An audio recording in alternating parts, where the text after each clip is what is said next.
தவறல்ல. ஆனால் நாம் விரும்பக்கூடிய பரக்கத்து அதில் இருக்கிறதா? அல்லாஹ் தஆலா அனுமதிக்காத வழியில நாம் ஒரு வீடு கட்டினால் அது எப்படி பரக்கத்து உண்டாகும்? அல்லாஹ் தஆலா அனுமதிக்காத வழியில் நாம் சம்பாதித்து நம் வீட்டுல சாப்பாடோ உணவோ உடைய வாங்கினா அது எப்படி பரக்கத்து உண்டாகும்? கண்கள் உணவு இருக்கிறது, உடை இருக்கிறது, வாகனம் இருக்கிறது, வீடு இருக்கிறது, எல்லாம் இருக்கிறது.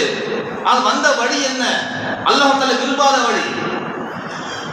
அப்ப அல்லாஹ் தஆலா விரும்பாத ஒரு வழியில ஒரு பொருளையோ ஒரு வீட்டையோ ஒரு வாகனத்தையோ வாங்கி வைத்து நாம் இருக்கும் பொழுது அதில் எப்படி அல்லாஹ்வுடைய பரக்கத்து உண்டாகும்?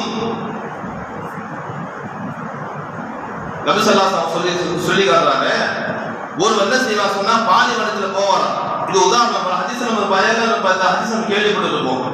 பாலைவனத்துல என்ன செய்வா சொன்னா ஒரு முசாஃபிர் என்பது வேற ஒரு எப்படி சொன்னா எந்த விதமான ஒரு பாதுகாப்பும் இல்லாம எந்த ஒரு ஆதரவும் இல்லாம என்ன செய்யற பாலைவனத்துல ரொம்ப கந்தலான ஆடையோட அழுக்கடைந்த ஒரு என்ன செய்யற சொன்னா யா ரப்பி துஆ கேட்கிறார்.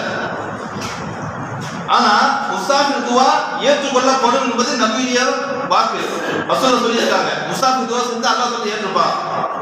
ஆனா என்ன செய்யறது தெரியுமா? ஒரு பாலைவனத்துல கந்தல் ஆடையோட அழுக்கடைந்த ஆடையோட அல்லாஹ் யா ரப்பி சொல்றாரு. அப்ப சொல்றாங்க அவருடைய உணவு